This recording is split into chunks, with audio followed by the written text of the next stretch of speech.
অবস্থায় আদা খাবেন না। আদায় রয়েছে হাজারো ভেষজ গুণ। ঠান্ডা লাগা, ব্যথা কমানো, হজমের সমস্যা ছাড়াও আদার প্রভূত গুণ নিয়ে চিকিৎসক, ডায়েটিশিয়ান, আয়ুর্বেদরা বারবার বলেছেন। তবে সেই সঙ্গে আরও একটি বিষয় চিকিৎসকরা বলে থাকেন।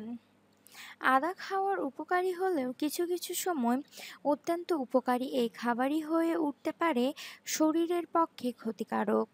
জেনে নিন কোন কোন ক্ষেত্রে আদা ক্ষতিকারক হতে পারে। ১. প্রেগন্যান্ট। আদার মধ্যে এমন অনেক পদার্থ থাকে যা পেশির স্বাস্থ্য ভালো রাখতে ও হজমে সাহায্য করে।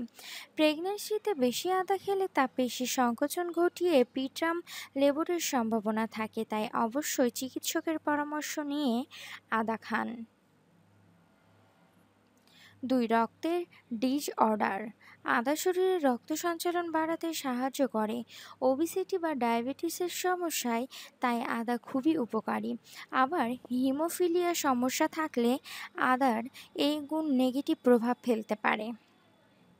হিমোফিলিয়া বংশগত ডিসঅর্ডার।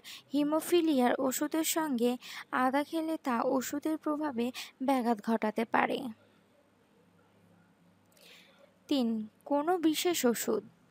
হাইপারটেনশন বা ডায়াবেটিসের ওষুধ খেলে আদা খাওয়া এড়িয়ে চলাই ভালো। আদা রক্তকে পাতলা করে রক্তচাপ কমিয়ে দেয়, তাই সাধারণভাবে আদা খাওয়া উপকারী হলেও অ্যান্টিকোয়াগুল্যান্ট, বিটা ব্লকারস বা ইনসুলিনের মতো ওষুধের প্রভাব কমিয়ে দিতে পারে আদা। ৪. আন্ডারওয়েট। যদি আপনি ওজন বাড়ানোর চেষ্টা করে থাকেন তাহলে আদাযুক্ত খাবার বা আদা চা খাওয়া এড়িয়ে চলুন। আদার মধ্যে প্রচুর পরিমাণ ফাইবার থাকে যা পাকস্থলীর পিএইচ মাত্রা বাড়িয়ে দিয়ে পৌষ্টিকতন্ত্রকে উত্তেজিত করে তোলে। এতক্ষণ ভিডিওটি দেখার জন্য আপনাকে অসংখ্য ধন্যবাদ। ভিডিওটি ভালো লেগে থাকলে প্লিজ চ্যানেলটি সাবস্ক্রাইব করুন, ভিডিওটি লাইক অ্যান্ড শেয়ার করুন। Thank you.